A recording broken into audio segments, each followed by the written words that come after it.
Now on to Chapter 8, and this is probably the most important and certainly is the biggest chapter of the entire course on teaching reading. And I know you've had some instruction in this in other classes, but still I want to give it its due here. And one of the things that's going to be different on this chapter is I'm going to ask you as the class to be involved in this now, as to put some stuff together and post it on your wiki and link it back to the page. So I will put that together separately from the lecture. But I want to at least go through this and make you aware of some of this. So come on, let's look at Chapter 8. Well, Chapter 8, Teaching Reading. Here's the outline of the chapter, and you can see it's quite long. And I'll just flip through it here for you. Couple pages, so you're going to have to bear with me a long kind of a pull here, but here's how it's broken down into these, and this is how I will present it to you. First of all, it makes a big case about just research and reading, and I'll try and explain that and its effects and where that came from. And then this components of evidence-based reading instruction, and again it'll be about what is the evidence in each of these areas, 1, 2, 3, 4, 5, and then just some core reading programs used to teach reading, and then some developmental reading approaches. And these you're familiar with: basal, literature, whole language, language experience, phonics. And we'll spend a lot of time because I'm going to ask you to be involved in this. And then remedial, and this is the special ed component, how to remediate these difficulties if we haven't got it from our traditional approaches. And it has a bunch of different methods and programs for that. And then how to design an effective reading program. Goes through this, and then it goes into just reading activities, things to do to work with reading. Then this is at the end of the chapter, just instructional games. Some of this I'll pull out for you to import into your wiki. Some self-correcting reading materials, commercial reading programs. I'm going to ask you to report on those a little bit, and then some software programs in reading. So that's the flyover of what this chapter on teaching reading is about. So this I took out of the textbook, just someone teaching that reading. And reading has a lot of different looks, and traditionally the smiling, studious girl. But in the special ed world, it may look more like this, that sign of frustration and angst of reading, and hence our role as special ed teachers. So what are some components of it, this phonological awareness training, and that I want to flip first back over the textbook if I could, and just take you through this research part of it, because that jumps right into it. Now, I'm going to ask you to read this chapter, and to do well on this test, you're going to have to read a lot of this to pick it up. It's too much for me to give all in this lecture, or it will take about a 4-hour lecture. So in that, some of this I just want to read to get right off the bat to you. Okay, and this is, you probably want to report this to your parents that the professor read to you on the recorded lecture, but that's what I'm doing. Through the years, reading instruction has remained the most controversial topic in education. You with me on that?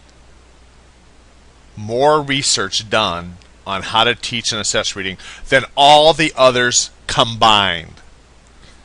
And of course, who's it done by? For the most part, it's our College of Education folks like myself trying to figure out the best way. And why you've heard me poke at this a number of times, and I'll poke at it again here, is for the most part, a lot of us have been away from the classroom a long time, or have never been in the classroom coming up with that research. But this is why it's controversial. Continue. The intense debate between educators who stress the code emphasis reading approach and those who stress the meaning emphasis reading approach has existed for more than a century. Okay, so back when your parents were in the one-room schoolhouse like my parents, they were already debating what was the best way to teach reading. Consequently, teachers must choose from a plethora. You like that word? I kind of like that word. I use that whenever I can.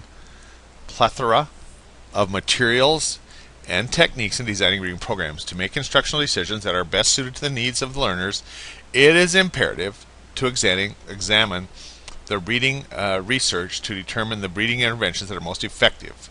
Okay, so here we're going to look at the reading research. And research done by university folks who are at risk of reading failure or who already are experiencing frustration or failure in their efforts to read. Learning to read is one of the most powerful predictors of success in our school. It's horrible, folks. If a student is not a proficient reader, now it's a predictor of success, but also their happiness and satisfaction with school. Unfortunately, it follows income guidelines, income lines. In other words, it's kind of a class thing. It seems like the lower the income, the more difficulty with learning to read, being a proficient reader. Why is that? Isn't that an interesting thing? And we've spent about 100 years intensely, the last 50, most intensely the last 25, trying to figure that out. To continue, reading researchers now estimate that 95% of all children can be taught to read at levels necessary for school success. Okay, and here it lists, and this is how I explained this before. This is often how we quote it because Lyon came up with this conclusion in 1998, and that means when it was published, not when it was done. And Motes also has another part here in 2000. Motes reports that the convergent findings from a numerous reading studies conducted in the 90s provide specific evidence or scientific evidence that student populations have consistently experienced high rates of reading failure, like the African Americans, Hispanic students who live in poverty, and students with reading disability, now can be taught to read and to achieve as well as their more advantaged classmates when placed in schools that use valid reading programs, meaning research-based and well-trained teachers. Now, I want to bring you back up here to this term, so you're familiar with this term. What he did, convergent findings. Okay, so this is what Motes looked at. Motes did not perform research. What Motes did is looked at everybody else's research he could find and came to this conclusion from looking at other people's research. And this is another way that we as researchers at university people put out and publish research, is by studying a collection of everybody else's research and then concluding what we find through that. So Motes is saying that through his looking over all the reading stuff he could find from the 1990s, that almost all kids should be able to be taught to be, if you use these research-based methods and are a well-trained teacher. So it goes on to this expanded research base in reading. It starts out, it said 97 Congress directed this thing, and you want to be familiar with that term and this one, the NRP, the National Reading Panel, because they've contributed a bunch to this also. Look what NRP, National Research Panel, came up with. They examined, get this, 100,000 research articles on reading that has been published since '66. So there was 100,000 research articles on teaching reading since 1966. Okay. The information gleaned from these studies was submitted to Congress in '99 and organized into this report, and it was called Teaching Children to Read Panel. That was a big thing. Later, the National Institute of Literacy published a synthesis of the most powerful, useful findings of this in a 58-page book, putting reading first. So one research, another group comes along and analyzes the findings from it, those types of things. Okay, fortunately, the report on this followed a period of extensive reading research conducted by another group. Know this name here. He appears on the test. Reed Lyon. He's the chief of this, and he reports on research findings and studies. Okay, I guess the feds are involved in this with their alarming. Okay, these studies have employed excellent scientific methodology for more than 30 years with large numbers of students. 40,000 students in this research. Okay. 40,000 individuals are involved in this research. The findings have provided much insight concerning what is known about children who have reading disabilities and how to teach them. Okay, so we looked over 100,000 articles. Then Mr. Lyon, Dr. Lyon here comes along and analyzes that big paper there into another thing and says that if you know, over those 30 years and study of 40,000, they found that these things, 1, 2, 3, 4, 5. Okay, now don't bring this all into your notes, but I want you to, in your first notes here on the first page, I'm going to back up right here. I'm going to jump out of this. I'm going to put a page in here that looks like this. And I'm going to write it research here.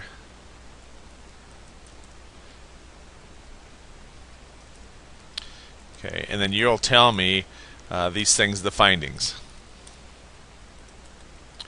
And you'll want to paraphrase it, and that comes from this page right here. I'm going to in your textbook, page 263, and there you have it. All right. Okay. You can stop now and do that, or go on. But what they found, the success of reading requires teaching of phonological skills, phonics skills, fluent text writing. Early literacy and language experience are important. 3, inexpensive screening assessments have been developed to identify these kids early. We know that. The reading problems of girls have not been identified as readily as boys. Remember why this was? Put this in your notes, please, why there's more boys diagnosed than girls. And it's not because girls are smarter. Okay, but put a note next to it here. And all this, as you've done, please put it in red so it's easily accessible to find. You know, some instructional approaches, methods, philosophies are not appropriate. Okay, so that's another one. Some are not appropriate, is what they found. And explicit and systematic instructional approaches have been identified to work well with students who have difficulties. Okay, so here's the components of evidence-based reading.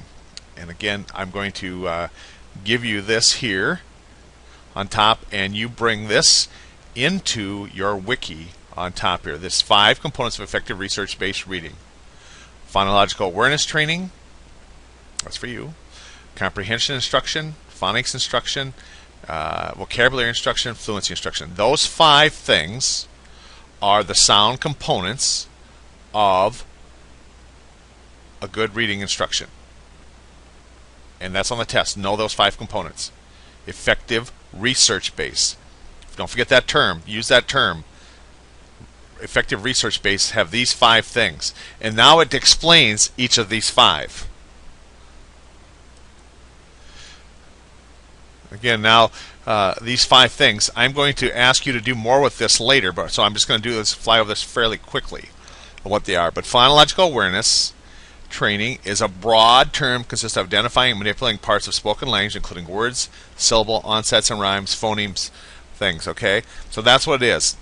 Here's another conclusion. I just tried to highlight something. Consequently, researchers have discovered that phonetic awareness training is a necessary but not sufficient condition for learning to read.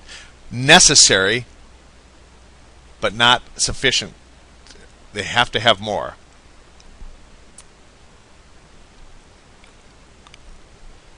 Learning to read. Goes on to say the learning ability to read and comprehend depends on rapid and automatic recognition of decoding of single words, those types of things. Comes over here and says some experts, Adams is one, and it lists a whole bunch. And when you see names like that, it means several. For example, every time there's a semicolon, it means that's one. Adams is one, and then these 1, 2, 3. Hogan, Katz, and Little in 2005 agreed with this. Stahl, Osmond, and Lear agreed with this. And again, here, this textbook that you're working from gathered this information and said these 3 research articles all agree with this. And here's what they said.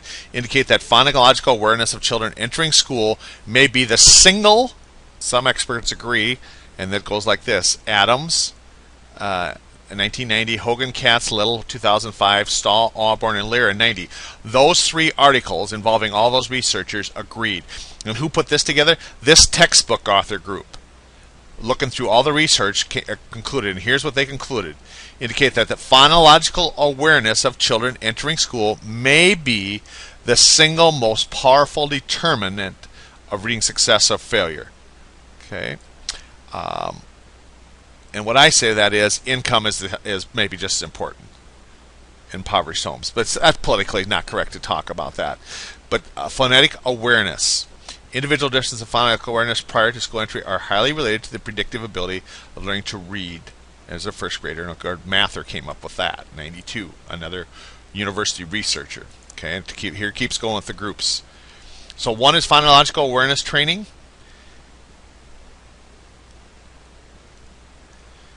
And it goes in this phonological awareness. It has these steps. First, focus first on auditory features of words. Move from explicit, natural segments of language to more implicit. Remember those terms? We've talked about those terms in this instruction.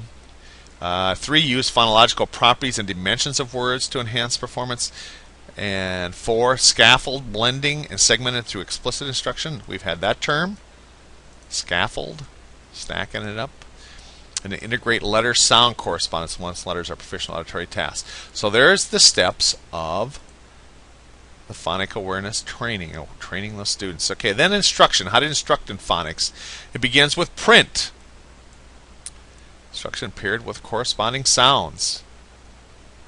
Okay, that's what phonics awareness instruction begins with. With print things. Phonic instruction begins with print, letters and words, is introduced and paired with corresponding sounds. Make the sound.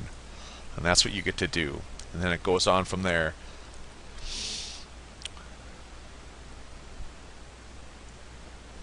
And how do they figure this out? Again, a meta-analysis of 38 studies. So this reading panel, National Reading Panel, this is one of their findings, some of their primary things. 38 studies they could find about this phonics instruction. Remember how many they looked at? 100,000 they thought there were. They found 3 that they thought were good, and then they have conclusions from those 38 studies. See, and that's part of what research is, not actually having a control group and seeing which works better, but studying what other folks did in their research. And they came up with these conclusions. Explicit instruction produces better reading instruction. Systematic phonics, here produces better reading outcomes than non. Systematic and explicit phonics instruction provides many opportunities. Those and then the National Reading Panel also had some 6 phonics instructional approaches. This analogy-based phonics, the analytic phonics, and again, you're going to whoever gets this one will bring this embedded phonics, phonics through spelling, onset and rhyme phonics instruction, and systematic phonics or synthetic phonics. Synthetic phonics teaches students explicitly to convert letters into sounds, like phonemes, blend them, pronounce recognizable things that you have to tell them. They won't conclude it. Synthetic, you made it, man-made. Then again, it goes on to say what put reading first in 2001, what their conclusion was. Okay, and then fluency instruction, phonics awareness training, phonics instruction, fluency instruction. Its ability to read quickly and accurately. You know that. It has extensive research support also. It discusses fluency instruction across several skill areas. Fluency instruction is covered like letter naming, sound, those types of things. And again, you're going to help me bring those in. Okay, and then the rationale for fluency instruction. Here's some things on fluency theory. And here the theory is theory of automaticity, theory of sight and sound efficiency, theory of cumulative deficits, theory of research processing speed. To think of this cumulative deficits is very interesting. Good readers' sight word vocabulary grows rapidly beginning in 3rd grade. Nagy and Anderson, 2 researchers in '84, quite a lot, reported that an average student in the grades 3 through 12 is likely to learn approximately, get this, 3,000 new vocabulary words each year. Unfortunately, the limited sight vocabulary of struggling readers restricts their ability to read fluently, which in turn limits the amount of reading they do, and thus they continue to fall further behind in vocabulary. Here, this is known to be true also. If you're a good reader and a fluent reader, you tend to read more. If you're not a good reader, you're not fast, reading is difficult, you tend to read a lot less. So good readers practice more, get better faster, and learn more words. Struggling poor readers read less, get farther behind, and hence the theory of cumulative deficit in fluency. And then this processing speed talks about that. And then the stages of reading development. And again, this is important, this pre-reading. You've been through this. Decoding, confirmation and fluency, grade 3, and it's very interesting how it goes through. That decoding is a grade 1 to 2, confirmation fluency 3, Reading to learn, 4 to 8. And then reading for multiple viewpoints, 9 to 12. And then reading for constructive new knowledge beyond that. So you'll want to bring that in also. Fluency rate is very interesting when it talks about here. Here's the rates per minute that they are suggesting. Reading first the following words correct, and again, this is important that it's words correct. Rates end of the first grade, that should be up to 60. End of second grade, 90 to 110 per minute. End of third grade, 114. Moreover, the average oral speaking rate is 140 per minute. Do you know that? Speaking rate's about 140 words per minute. So at a very quick time, you should go by that. You should be able to read faster than you can talk. Oral reading fluency mirrors spoken language fluency. Curriculum-based measurements are recommended fluency assessments. So there's a number of them how you can assess that, and you can do this yourself as you did last time, where you did the assessment on that reading probe. Okay. Fluency. I want to show you a couple things I found on reading rate here, just to give you another look at it. This one here is interesting. That you can, you want to take a look at your own reading rate. This is very interesting. What you do is hit this start button and begin reading this to yourself. It kind of gives instructions, and when the thing pops up, you tell it when. And it's just something to do. Don't worry about it if you don't want to do it, but it's kind of cool. Then here, this is a one that's kind of wants to sell you this reading program, but again, it gives you normal rates, and if you buy this program, this is how much they think they can increase your reading. But it parallels a little bit what we just talked about. And then also, I give you one out of the textbook that talks about the reading rates. On the next page here, I think, is the one on reading rates. I've clipped this, and I don't know, it's here someplace. But I clip one that you can bring in the reading rate, so you have that for years going forward. Then vocabulary instruction, that refers to a person has learned to use to communicate effectively. Generally divided into oral vocabulary and reading vocabulary. Okay, that's vocabulary. Different? Are they different? Well, sometimes we know words, use words that we can't maybe read. One of the things that I found was really interesting is to try and teach kids to read words they didn't know, they'd never heard of before, are not part of the vocabulary. Yeah, kids tend to read better that have bigger vocabularies, and they kind of go together. I think you get a bigger vocabulary by reading, and you read because when you get bigger vocabulary. Okay. Then oral vocabulary includes listening and speaking, and this is all about vocabulary instruction. And you want to organize it when you present this material on your wiki. You want to organize it. Here again, putting reading first, that conclusion in 2001 discussed several types of more advanced word learning, known words, those types of things. So that's vocabulary instruction. And then comprehension instruction. Okay. Comprehension process enables learner to understand the words being read, obviously. They have some findings on that. Comprehension monitoring, cooperative learning, use of graphic and semantic organizers, and we've talked about that already. Question answering, generating questions, recognizing story starters, and summarizing. Okay, so we bring those steps in to it. Systematic and explicit comprehension strategies, it gives you this.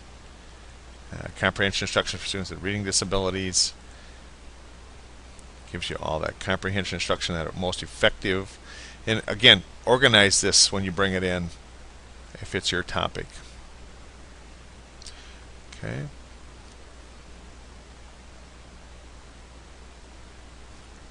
So that's the evidence of research-based reading programs.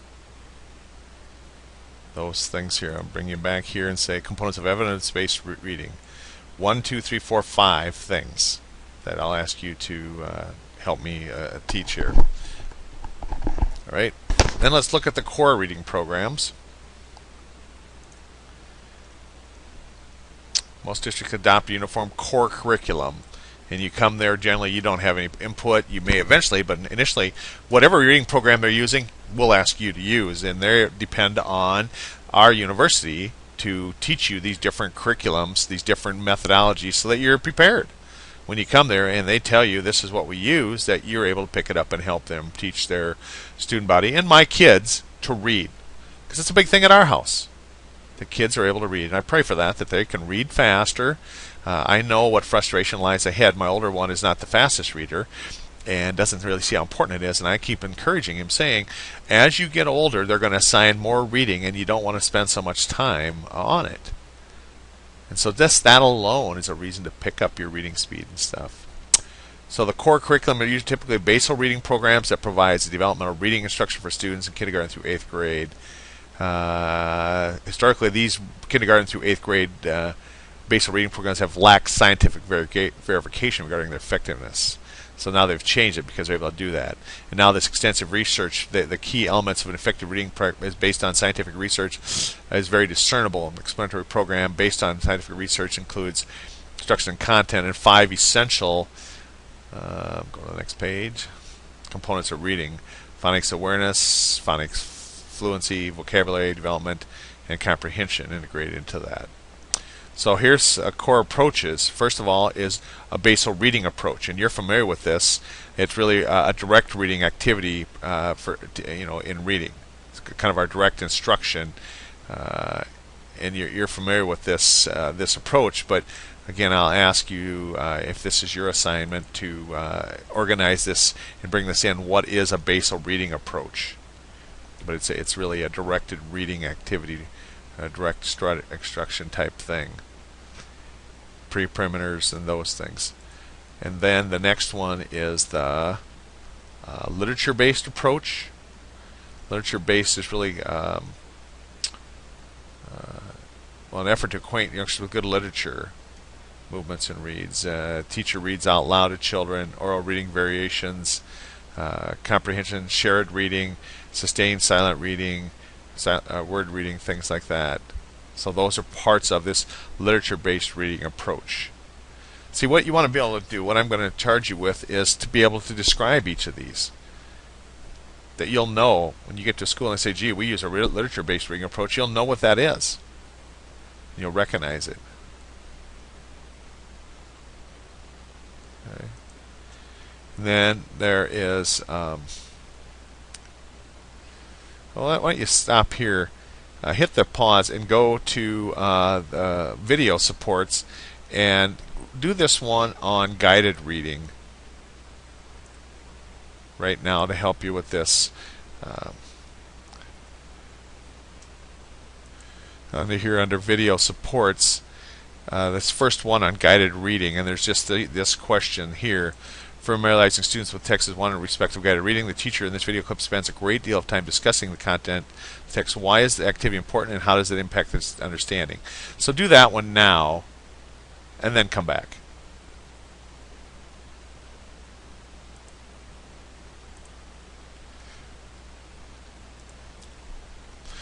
Then this whole language approach. Whole language concept, Goodman is the guy, 86. Uses students' language and experiences to increase their reading and writing abilities. If you're familiar with this term, it was a big buzz. I know the Sioux Falls School District adopted it probably 15 years ago now, and only in a couple years had to bust it. It just didn't work out. It's a holistic, meaning-oriented activity that's treated as an integrated behavior rather than being broken into a collection of separate skills. And one of the things is they really completely abandoned the phonetic approach to things. And what they found is high percentage of kids couldn't read that way. Some did. Some could completely learn. I have 2 nieces that are homeschooled that have completely learned to read from the whole language approach. I would have said it couldn't be done, but that's all she used, the mother used, and they can read. And at an early age and quite successfully. But it's the whole language approach, and so you'll want to make a good explanation of what this is and organize it. It tells you how it's done. Okay. Research primarily consisting of case studies regarding this effectiveness of whole language and literature instruction offers some evidence that these kind of positive attitudes and reading outcomes from students with learning problems. Okay, emphasis here on some. On the other hand, there is extensive research to support the finding that students with learning behavior or behavior problems, students from lower economic status at risk of reading failure, and students who are culturally and linguistically diverse need more explicit instruction. So they're not a big fan of this. And I think the Sioux Falls School District would have to admit that they found the same.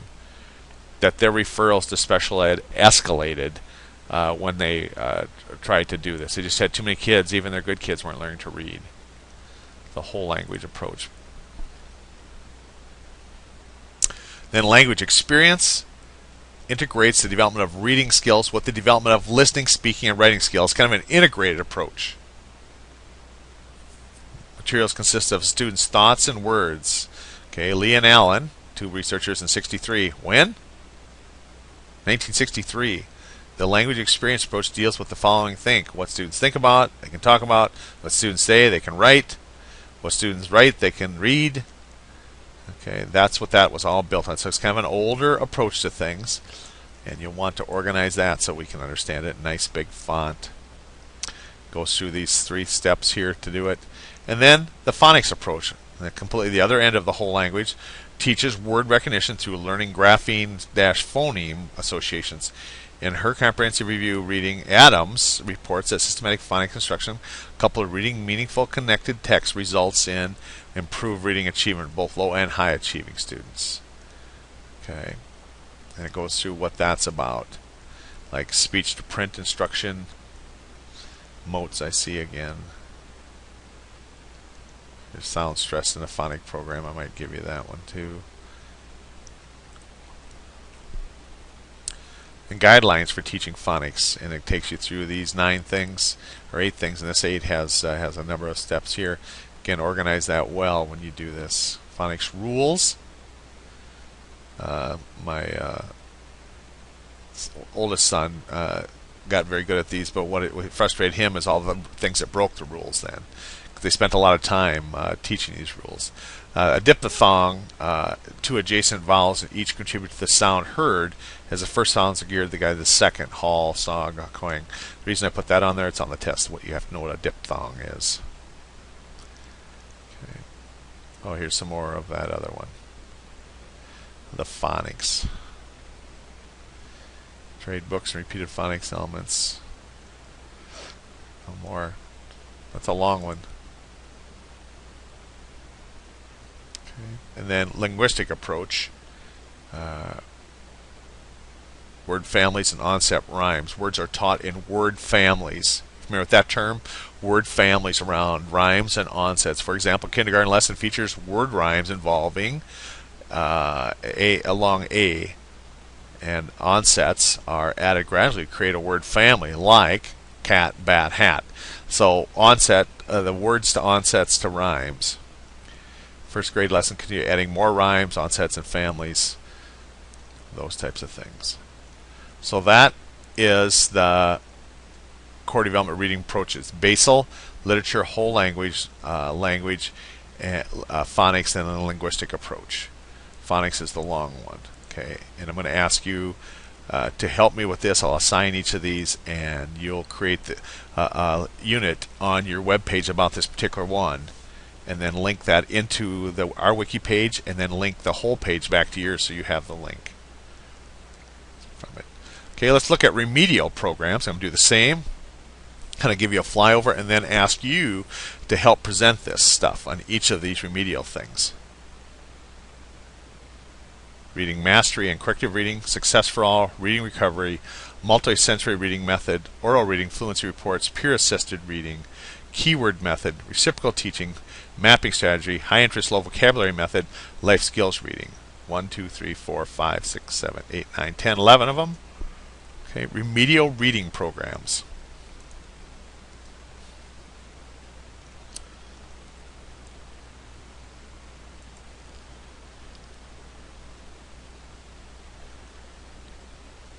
Let me back up a little here on the remedial programs. Remedial programs are designed to teach, make sure this on. Whenever you see me do this, it's to make sure it's on. And you see the recording down there, just to make sure it's on. Remedial programs designed to teach reading to students who has or would have difficulty learning to read in the general classroom. Reading program. The remedial programs discussed in this section include reading mastery, corrective reading, success for all, and reading recovery. Now, having said that, let me say this to you. If, for example, you're using reading mastery in the classroom, it doesn't make a lot of sense to me if the student does not learn to read through the reading mastery program to come in and use that also in special ed room. Okay, here's what this topic says.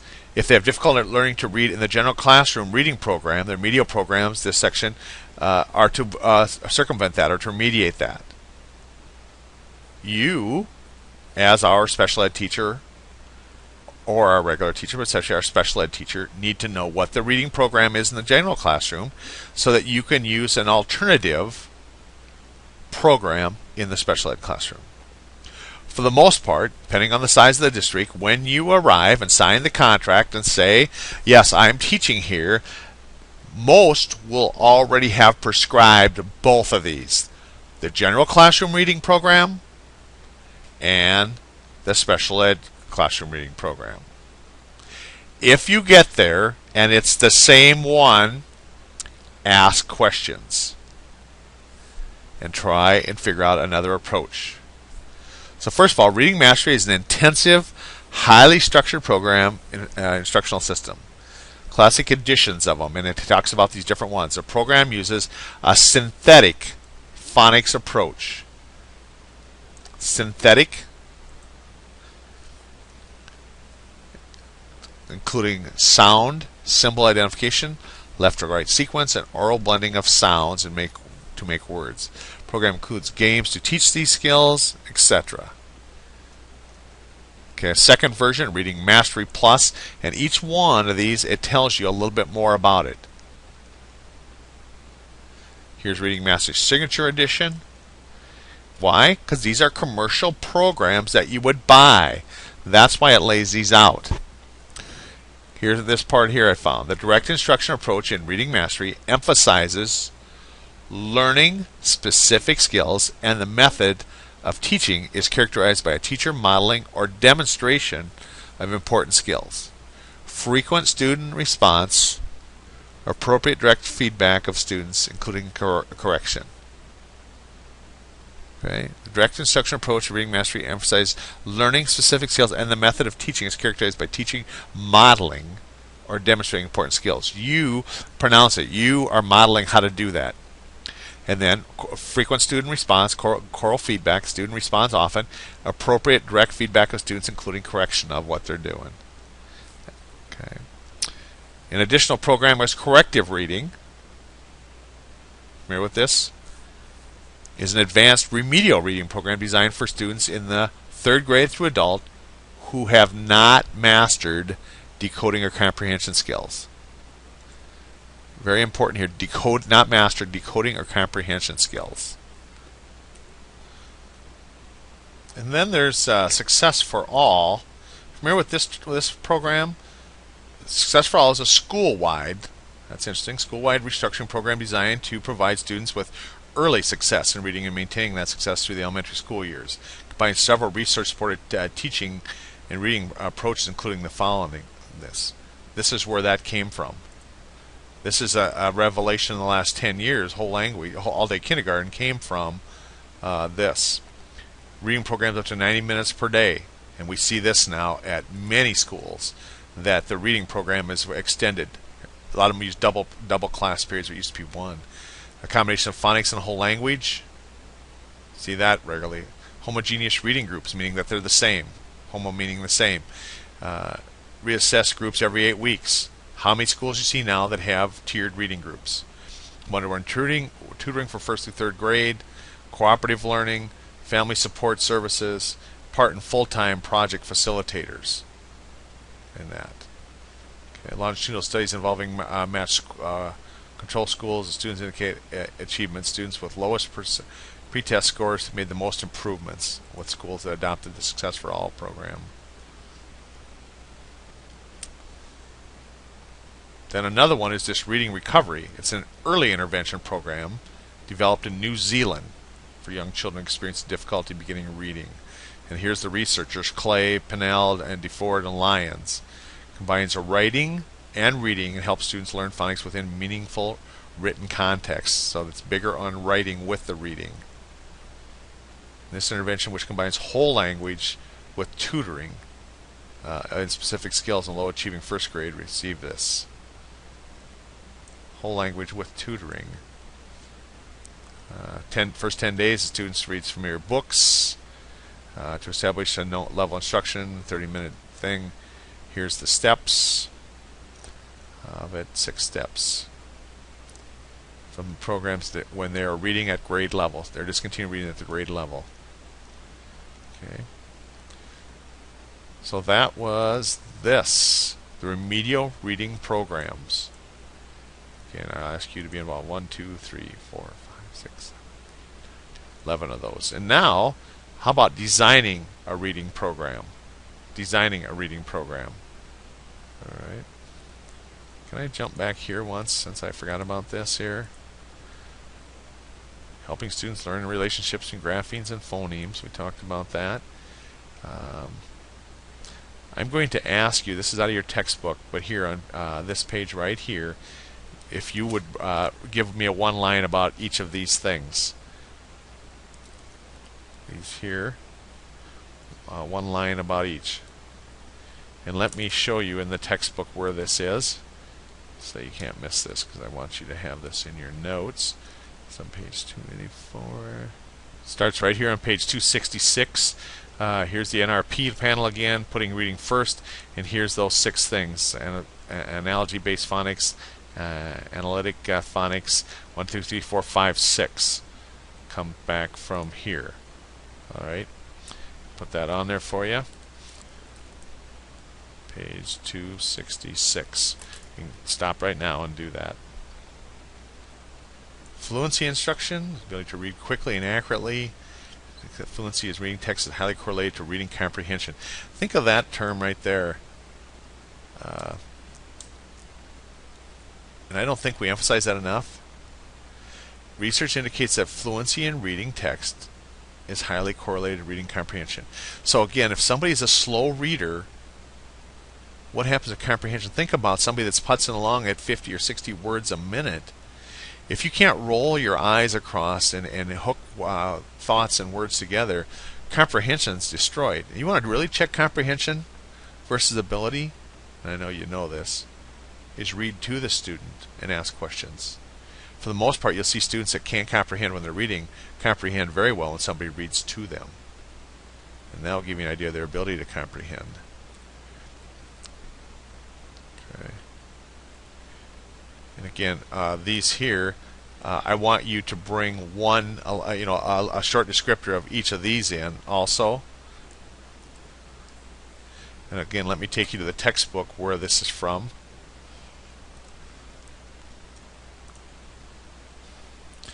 It's right here on page 267, Fluency and Theory. And here's those theory things. Theory of automaticity, theory of sight word efficiency, theory of cumulative deficit. We talked about that, how they fall farther behind, and the theory of research of processing speed. So this is on page 267. You can go now and do that if you like.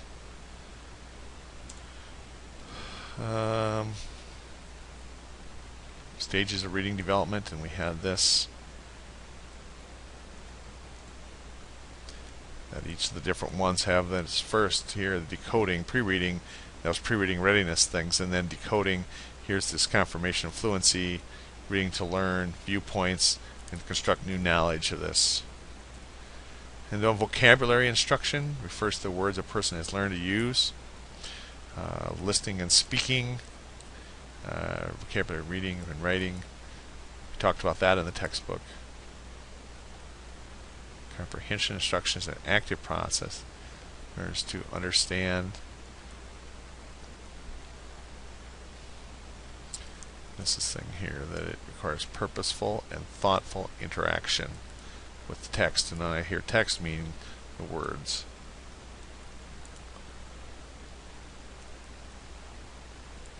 Here's that NPR, NRP. I don't want to do that, say NPR, because that has some other things. NRP in 2000 reviewed 481 studies on text comprehension and found 7 instructional strategies that appear to have a solid basis from all those. And here they are.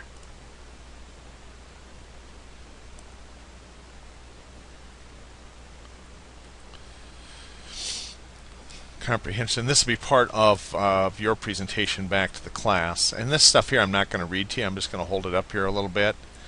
This is comprehension instruction for students with reading disabilities.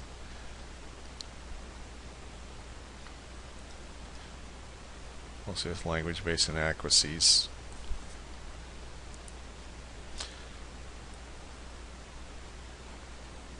We talked about this in the textbook, those.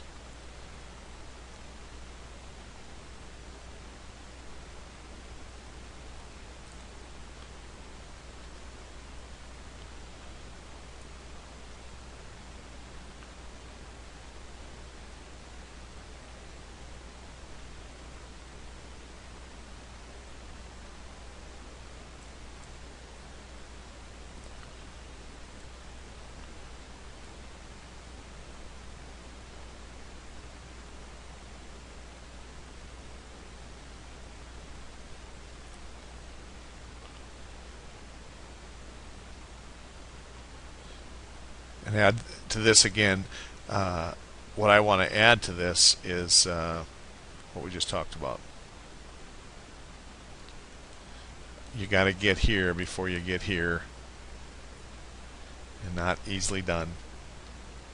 You'll check it. You'll check, keep an eye on fluency rate. Easy to time, do time probes, and chart them what their fluency rate is doing.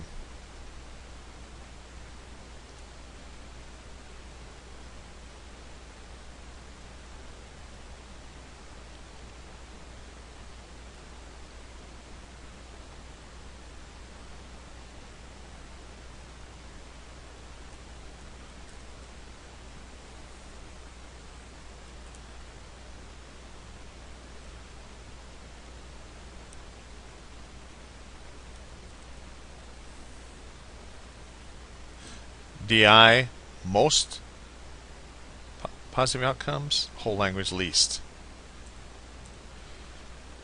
We talked about these and we'll present these to each other. We talked about remedial. And now we're up to this here. Remedial methods for students with moderate to severe reading problems. This multisensory reading method.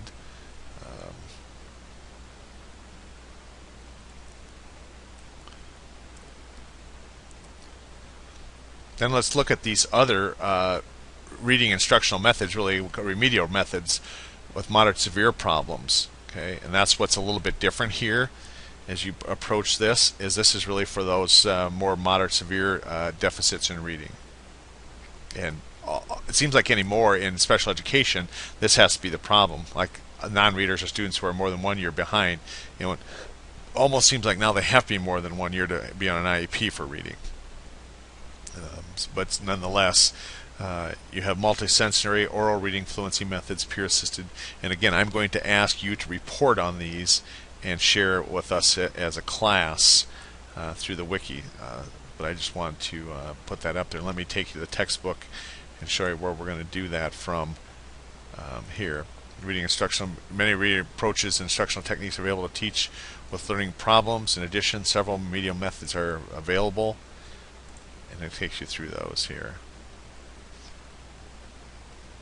This multisensory reading method, and that includes like this Fernald method. I'm sure you've heard of that. Vocabulary selected from stories a student has dictated, and each word is taught as a whole. The student dictates the story, so it's the student's story. And so that's one of the multisensory reading methods, and it explains that.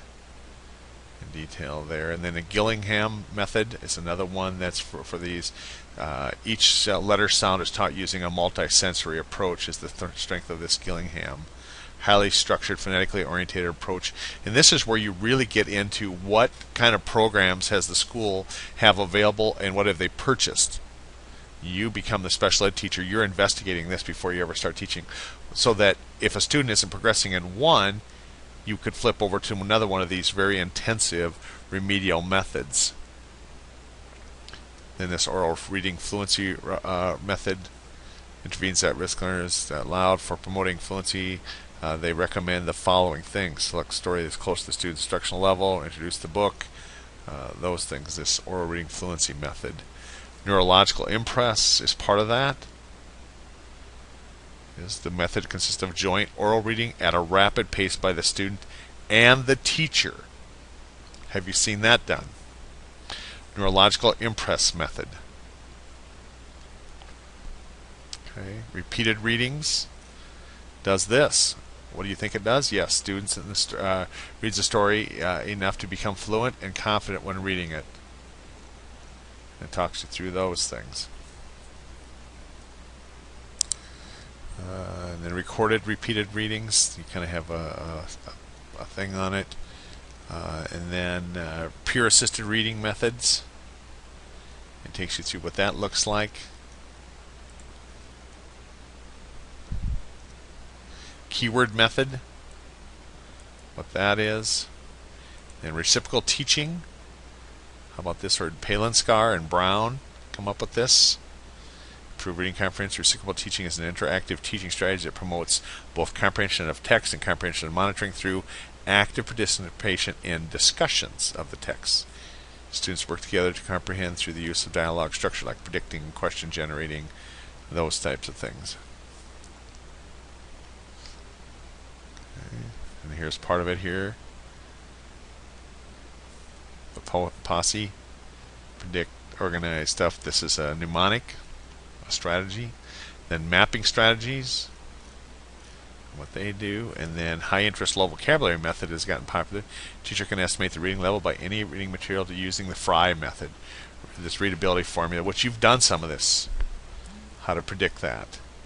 Then life skills reading. Of course, that is the more lower level type thing. Okay, here's the Fry method. It talks about how to do that. Randomly select a 100-word passage from a book or an article. Plot average number of syllables and average number of sentences per 100 words. The graph determine this. And then put it on a graph. Okay, here's the essential vocabulary words and phrases they could use.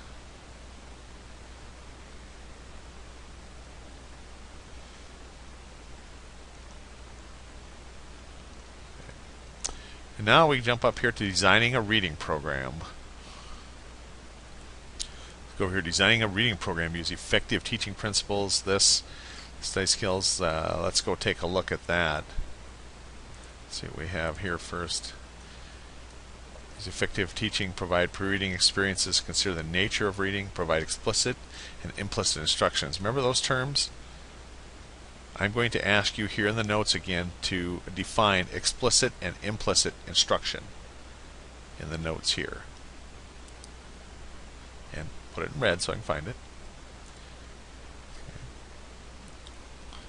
So effective teaching principles. Here's some necessary beginning reading instruction, direct instruction, phonics, recognition, comprehension. You know that. And then systematic decoding and spelling instruction is paired with that phonic awareness. Of course. Explicit and systematic instruction code system of written English, and activities that build that fluency. And again, like I say, you track it. That's why I wish my teachers were able to tell I never heard these terms when my kids were learning to read. They both could read, but nobody said how many words per minute or anything on that fluency. And why that was always a concern for me was that I knew how important it was to comprehend. Hence, that's why you saw a reading probe for reading fluency on Alex when he read that passage. And then activities that build that fluency, various complementary methods to it, summarizing, clarifying, okay, and a bunch of stuff about that. And then provide that pre-reading experience. Consider the nature of reading development. And you've studied this enough in our program that you'll know this. And here's that explicit, implicit, and implicit reading instruction. And you can bring this in what they are. Programs that stress the use of common words are meaning-emphasized programs. That's on the test, what meaning emphasis programs are. That's why I want you to have that. Here's some explicit and implicit things again. Reading and study skills for adolescents. And again, this is where we come to the fact that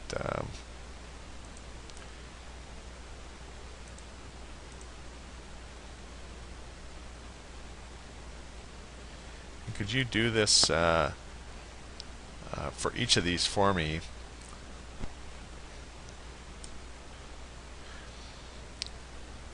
These different reading activities, and I want you to tell me something about each of these.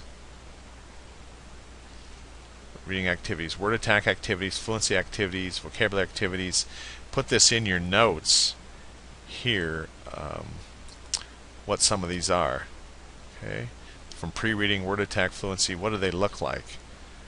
Okay, let me take you back to the textbook so we can have a look at that.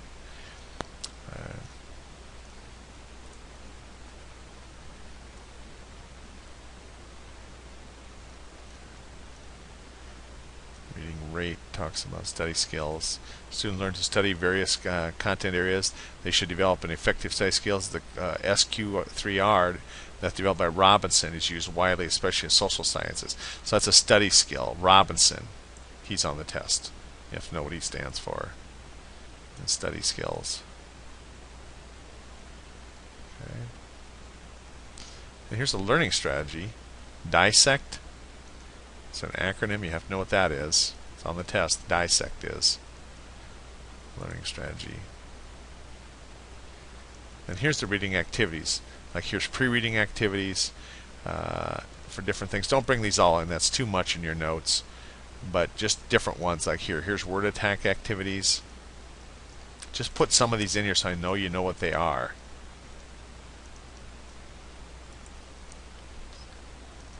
Okay. Fluency activities. Vocabulary activities. And there's tons of them here, but I say just pull a few of these out that you might be more leaning towards. And comprehension activities, there's tons of them here. Just a couple in your notes.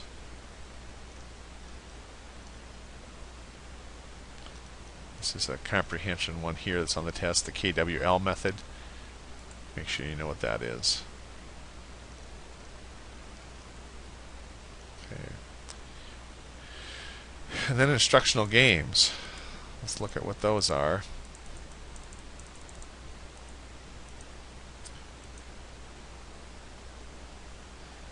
A bunch of them there, and we will have a chance to look at those. Checking that, yep. And vowel spinner. Blend game. Phonics rummy. Racing. Fish. Word bingo. Word war, and I can't tell you how cool some of these would be on the computer. Why don't you all be the creative ones? Why don't you all be the creative ones that come up with these now online? I like digital ones. Word wars. Dominoes. Word baseball. Chance dice games. Mystery detective. All are instructional games. I'm not going to clip all these. There's too many to clip. Or I'd clip them all for you. Then these commercial reading programs. Again, I'm going to ask you to share in explaining these different ones. Edmark is students with extremely limited English. Is Edmark learning strategy curriculum came out of the University of Kansas.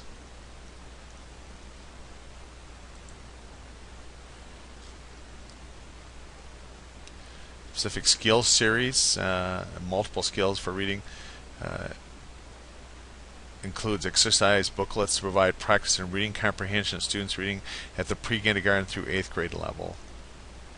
And here's a number of computer software programs, like I say, and that's what I think you ought to do is get into.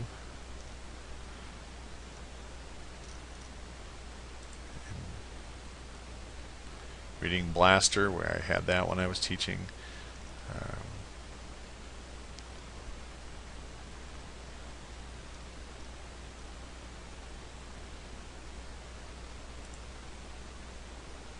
Okay. So that's teaching reading. And I'll have some other stuff for you on this.